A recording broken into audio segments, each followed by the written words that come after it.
Survivor Series has always been one of WWE's greatest PLEs. It's one of the big fours. You have the Royal Rumble, WrestleMania, SummerSlam, and then Survivor Series. Now, I want to mention to you guys that in today's video, we are going to be going over the 10 greatest moments in Survivor Series history. So I ask, if you guys are new here, to definitely like this video and also be sure to subscribe to the channel.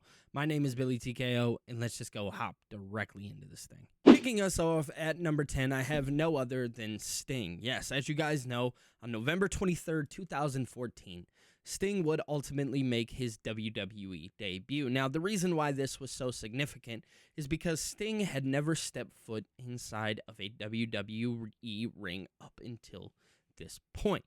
Now, Sting was a part of the Monday Night Wars, if you will, where we seen WCW and WWE go head up. But Sting was not on WWE's team. He was playing for WCW, and he would last all the way to the final episode of WCW. So Sting was definitely a diehard WCW guy.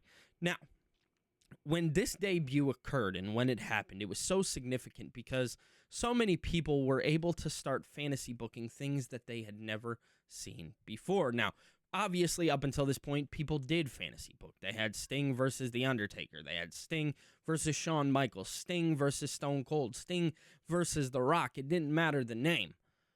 They fantasy booked it because Sting had never again stepped foot inside of a WWE ring. He was just one of those people that never migrated over, because there were names that migrated over. You had Ric Flair, you had Rey Mysterio, you had Goldberg. I mean, there were so many names that came from WCW into WWE, but the only person who just never really followed was Sting. And the reason why is Sting would actually spend a lot of time in Total Nonstop Action Wrestling, also known as TNA, and a lot of his career would be spent with TNA. And it was a very awesome thing to see when Sting stepped foot inside of this WWE ring. Now, here you would see him actually go out, and he would ultimately cost Team Authority. We had a match of Team Authority versus Team Cena, and Team Authority would ultimately get cost, or would have their match cost by Sting, who eventually would help Team Cena pick up the victory. It was such a special occasion, and honestly, it's one of my favorite debuts of all time. It's not even just Survivor Series. It's of all time. So Sting had a very special occasion. Now, his WWE run wouldn't last long. He obviously had the match against Triple H at WrestleMania, and you've seen the NWO and DX, and everybody kind of get involved inside of a WWE ring, but other than that, he ended up getting injured. I want to say it was at Night of Champions against Seth Rollins, who ultimately did an amazing job by helping Sting. But his run just didn't last very long inside of the WWE, and that's okay, because ultimately it was just nice to see the guy. Coming in at number 9, I have no other than The Rock becoming the corporate champion. Now, as you guys know, The Rock became a quote-unquote corporate champion in 1998 after turning heel and joining forces with Vince McMahon, and he won the vacant WWE Championship in a tournament at Survivor Series by defeating Mankind. Now, the reason why this was so significant is because The Rock was on a huge run. He was the guy. He was the babyface that everybody wanted to see. So him going up and joining forces with Vince McMahon was the ultimate FU to somebody, especially fans at the time. And this is in the heat of the Monday Night Wars, where WWE really had to get creative. They had to try things out. They had to be different, because WCW, even though they were sort of on the decline at this time, they were still in the races with WWE. So you would ultimately see WWE try things out and try numerous things. And one of those things was having The Rock turn heel and ultimately making him the corporate champion. He was the ultimate bad guy now. And who at this time hated Vince McMahon more, The Rock or Stone Cold? Nobody really knows, but they definitely hated one another. So The Rock, in this sense, kind of sold his soul, which ultimately we would kind of see another version of this so many years later in 2025, where John Cena kind of quote-unquote sold his soul to The Rock. It all made sense and it all aligned. And, you know, when The Rock made himself this corporate champion, it was insane. It was like, wow, this guy really has the nerve to go out here and align himself with the devil himself in Vince McMahon, because at the time, Vince McMahon really was the devil. Like, there was nobody There was no bigger heel in the business than Vince McMahon. I mean, so many people hated this guy, myself included. And it's so crazy to think about. For anybody who was wondering, 1998 was the year that I was born. So if that tells you guys anything, that is insane. Rolling on over to number 8, we do have the debut of the Elimination Chamber match. Now, as you guys know, WWE was looking for something a little more refreshing. They had to shake things up a little bit. This is coming off the back of the Monday Night Wars finally coming to a halt. And now it was just WWE versus WWE, and they had to do something special. They had to make things feel a little bit different. And how did they do so? Well, they did so by ultimately coming up with the Elimination Chamber match. Now, this match would debut on November 17th, 2002 at the Survivor Series pay-per-view. Now, this match was created by Triple H and Eric Bischoff. The inaugural match featured 6 wrestlers, and those 6 wrestlers, I'll name them off to you guys, was Triple H, who was the champion at the time, Shawn Michaels, Chris Jericho, Rob Van Dam, Booker T, and Kane. Now, this match would ultimately see Shawn Michaels become the new World Heavyweight Champion. Now, this was so significant because when Shawn Michaels became the champion here, nobody suspected it to happen because Shawn Michaels had been gone away from the WWE. I want to say it was for a total of 4 years. And yes, he was still involved with the WWE, but many speculated that his career was officially over. So when he came back and he won the World Heavyweight Championship, you almost had like this little stamp of, okay, Shawn Michaels is here to stay. For how long, we don't know, but he is here to stay. Shawn Michaels spent so much time helping WWE through the Monday Night Wars and really just had this long history of drug abuse and things of that nature. And, you know, he would come back to the WWE later. I want to say it was 2002, 2001. I can't necessarily remember. But he would come back and he had like this newfound lease on life. And his first feud would be with Triple H. So him winning the World Heavyweight Championship in a match against Triple H made so much sense. Now, this match was so brutal and destructive. Nobody had ever seen it before. The video package that they showed to introduce this monstrosity was outstanding. It was like never before seen, larger than life. It didn't make any sense. Kids at the time couldn't comprehend what was happening in this match because it wasn't a steel cage match. It wasn't the Hell in the Cell match. No, this thing was covered in steel. Literally, from the floor up, it was covered in steel. It was so exciting. It was so exhilarating. And to have somebody like Rob Van Dam be a part of this match made it must-see because of the high-flying techniques. How was he going to use that steel to his advantage? And you would see so many crazy spots with him in this match. And then Booker T and Kane obviously had a lot of stuff going on in this match. It was just so special and so fun to watch the Elimination Chamber get debuted. And it happened at Survivor Series. So when people think of the Survivor Series War Games or Survivor Series PLE, understand that there was a lot that happened here. Rolling on over to number 7, we do have the debut of the actual War Games match on the main roster. Now, the War Games match on the main roster was first debuted at WWE Survivor Series 2022. Now, there were 2 War Games matches here. There was a men and a women's. Now, the teams would consist of the Bloodline, which featured Roman Reigns, Jimmy Uso, Jey Uso, and Sami Zayn. And they would go on to defeat Drew McIntyre and the Brawling Brutes, Sheamus, Ridge Holland, and Butch. Now, over on the women's side, we had Bianca Belair, Becky Lynch, Alexa Bliss, and Asuka, and Mia Yim defeating Damage Control, which featured Dakota Kai, Io Sky, Rhea Ripley, and Bayley, I want to say. And now I could be wrong about that. I can't necessarily 100% remember. But these participants in these matches were just insane. It was something that we had obviously, we'd seen it on NXT, but to think that it would come to the main roster was crazy because Vince McMahon was ultimately the one holding down the regime in WWE for so long while Triple H had it going in NXT.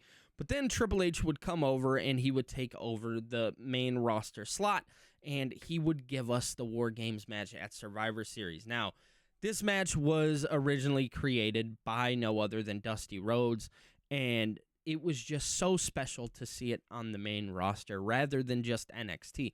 Now, obviously, NXT did great with the War Games match. As you guys know, we had the infamous War Games by no other than William Regal. But now, you would see it take place on the main roster with your favorite superstars at the time.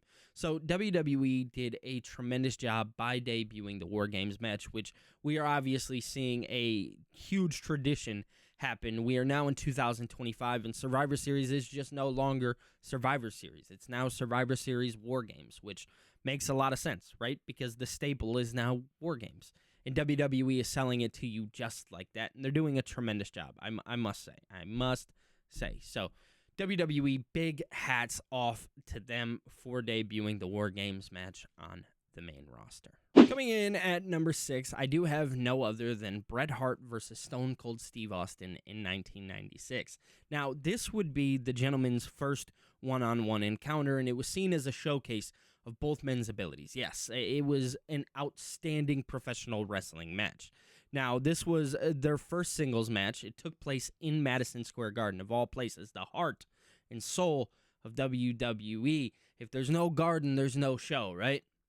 So this match took place at Madison Square Garden. It was so special. The winner would ultimately get a future WWE, WWF championship match, and it would be against either Shawn Michaels or Psycho Sid. Now, this match was considered a classic. Amongst so many people, they thought that, okay, these are two of the best professional wrestlers ever stepping foot inside of a WWE ring. Now, this would come in Bret Hart's quote-unquote later years and very much during Stone Cold Steve Austin's prime. And I want to say that with this match, you kind of seen where the business was going to be going forward. And it was just outstanding because you would see Stone Cold kind of step his way to the top through this match. And obviously you could tell that Bret Hart had a lot of love for Stone Cold Steve Austin, which is very rare because, as we all know, Bret Hart loves to talk a lot of shit about a lot of people, but he never really has to Stone Cold Steve Austin, now has he? Because I think these two are just two very good professionals being professionals, and they would go on and give us some of the greatest wrestling matches of all time. Obviously, as you guys know, they would wrestle at WrestleMania 13, and that was one of their more infamous matches. There were numerous times that these guys stepped foot inside of a pro wrestling ring, and they tore the house down, man. Both are so talented, and, you know, obviously we look back at the history of Bret Hart and Shawn Michaels, or Bret Hart and Shawn Michaels, Bret Hart and Stone Cold Steve Austin in like a one-on-one capacity. Obviously, they're both legends amongst their own rights, and it's amazing to see. You know what I'm saying? Coming in at number 5, we do have no other than Kurt Angle debuting on the WWE main roster. Now, this was obviously very significant because we all understand and know the history of Kurt Angle. Now, this would happen on November 14th, 1999, and this was at Survivor Series, where we would see him have his first WWE televised match, and the match would be against Shawn Stasiak, which was very insane.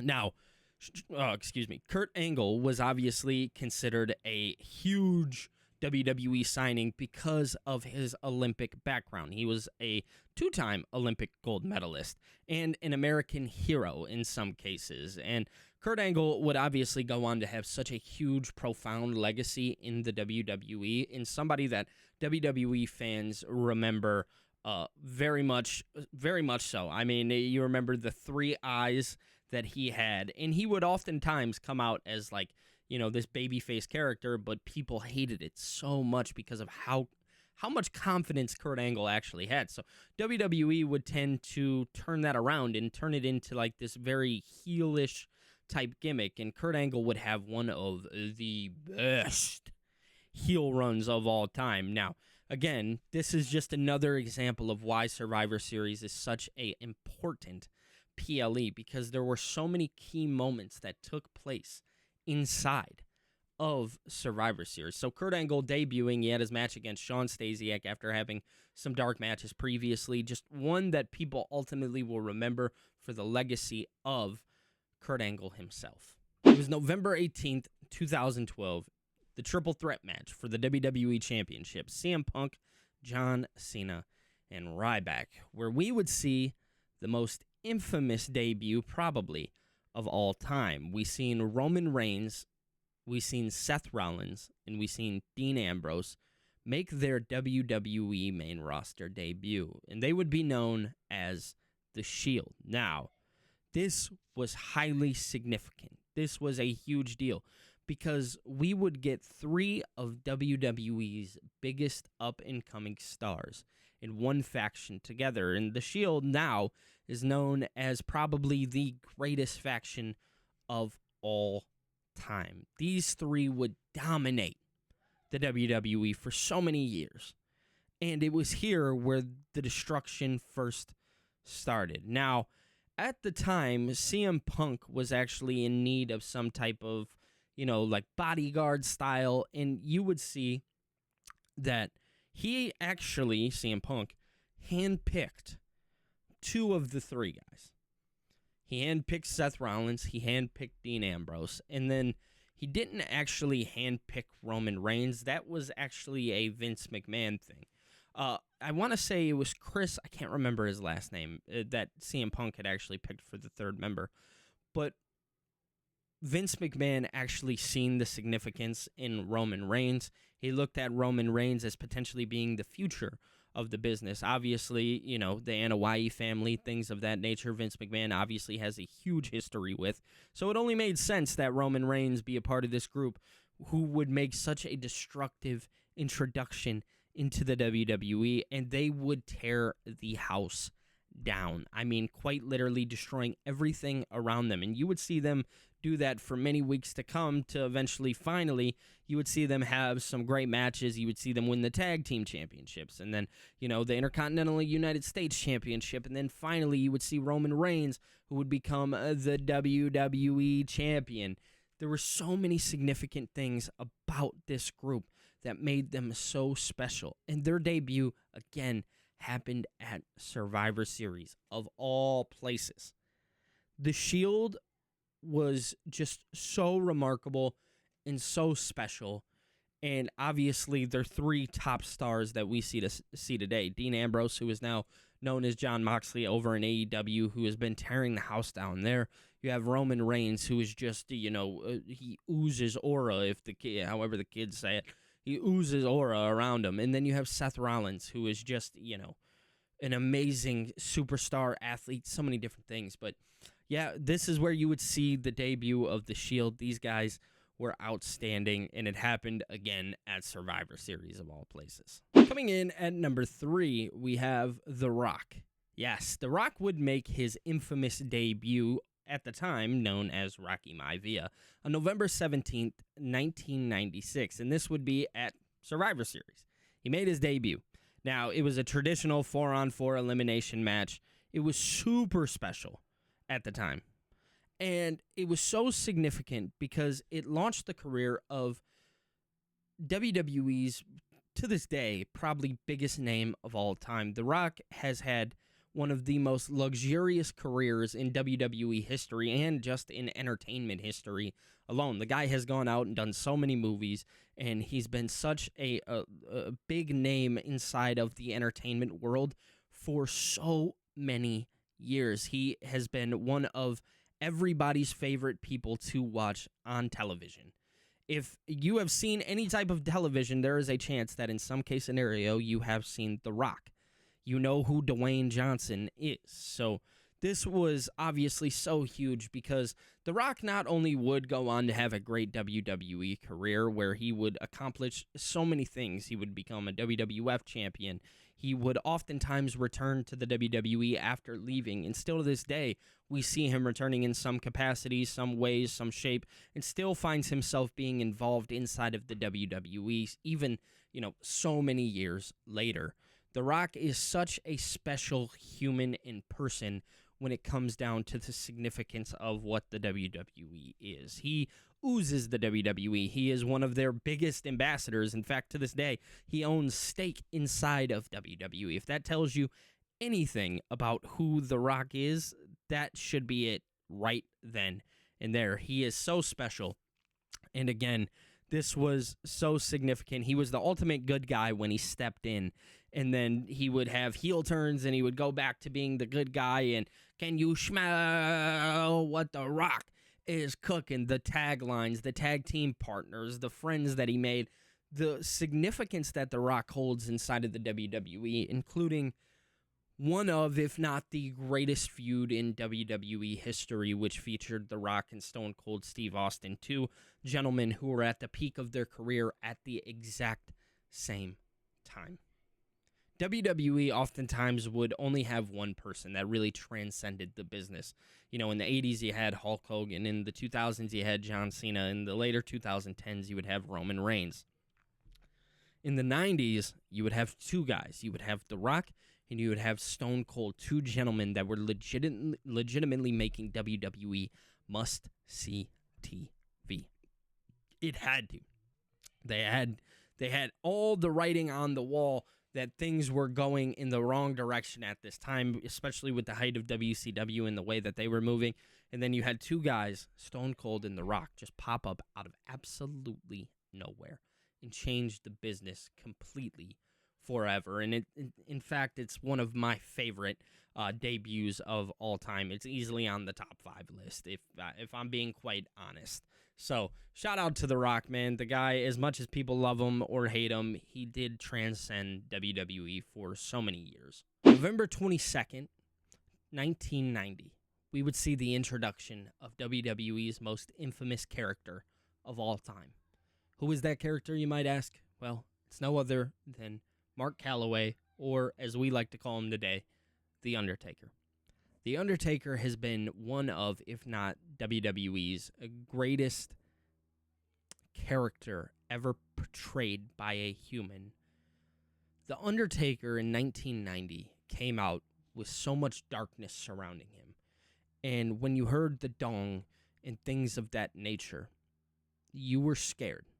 Myself included, as a kid, I was frightened of The Undertaker. Now, I obviously wasn't born at the time when Undertaker made his debut in 1990, but I've seen numerous videos, and I just know for a fact that those videos will never be able to amount to the real fear that you've seen inside children's eyes.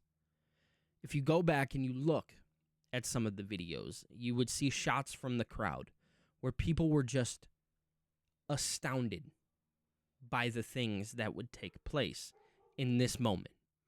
It was special. You knew that this guy was going to come in and he was going to make a huge impact inside of the WWE. Now, did people maybe understand at the time the significance that The Undertaker would hold? No, probably not. They probably thought, like, oh, this guy's here, and, you know, like many other characters, you know, maybe this is something that will eventually just kind of fade out. But that is not what happened at all. The Undertaker would go on to have the most luxurious, probably of all time, in my opinion, career in WWE history.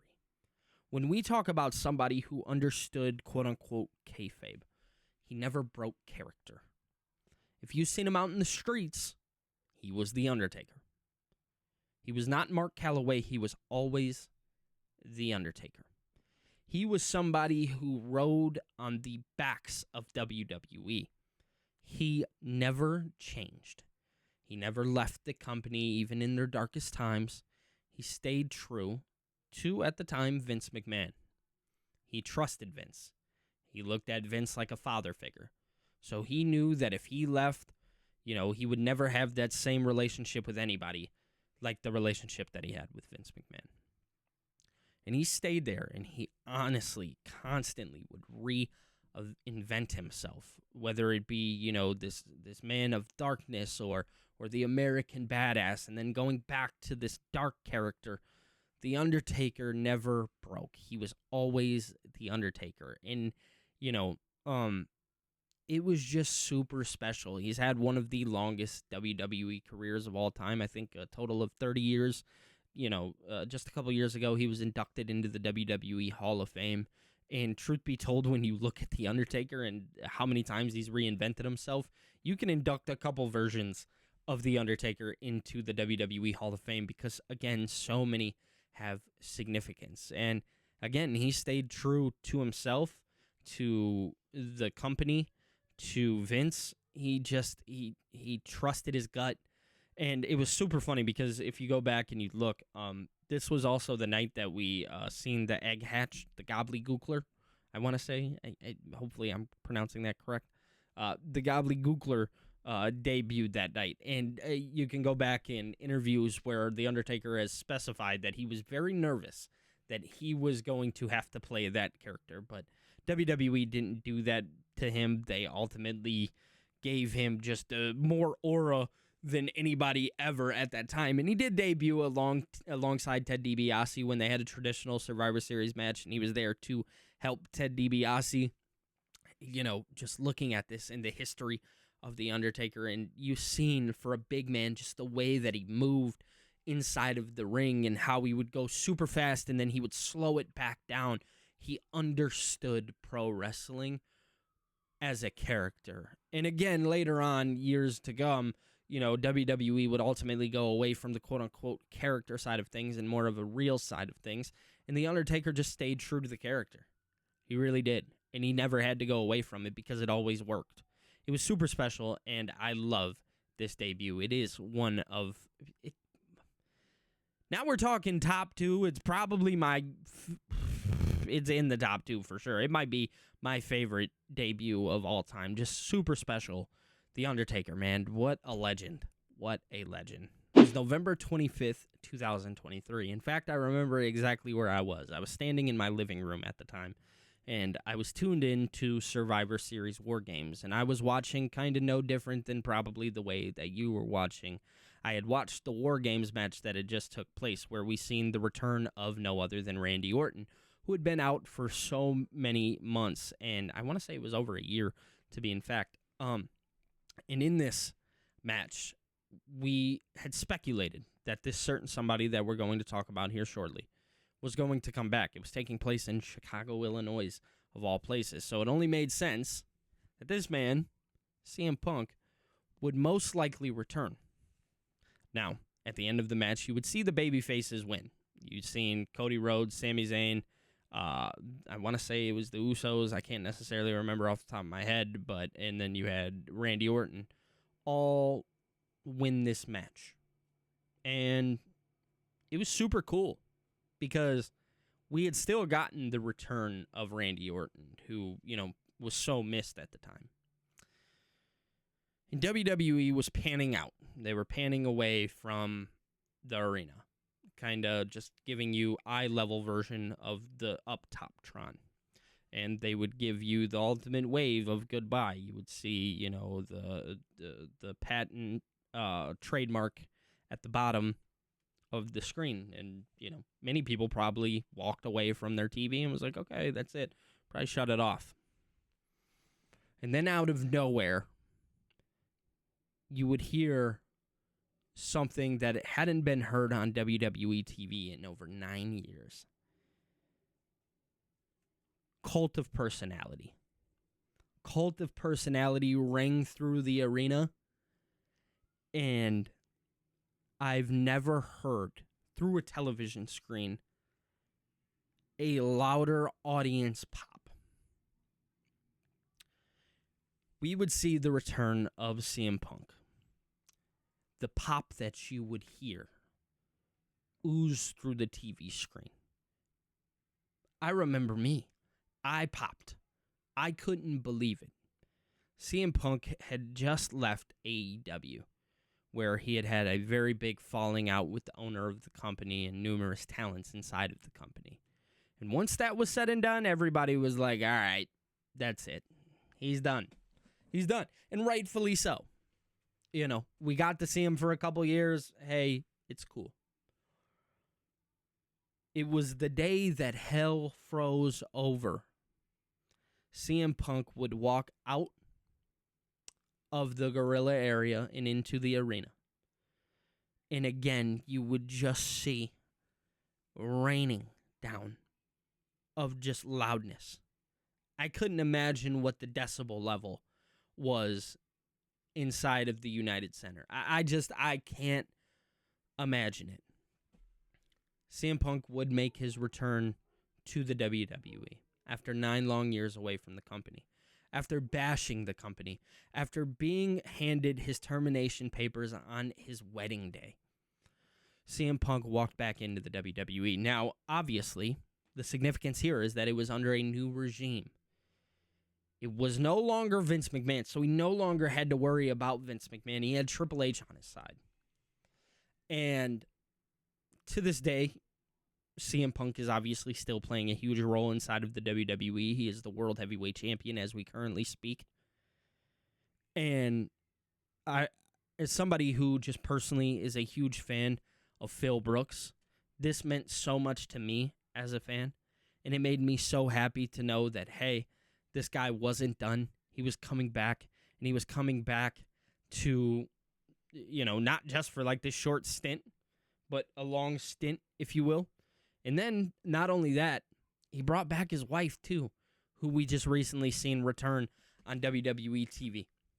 So CM Punk has been playing such a significant role inside of the WWE, and it is hands down my favorite Survivor Series moment of all time.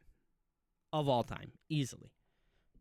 And yeah, we're going to leave it there. But now it's up to you guys to let me know your favorite Survivor Series moments. And it could be any moment from any era at any time.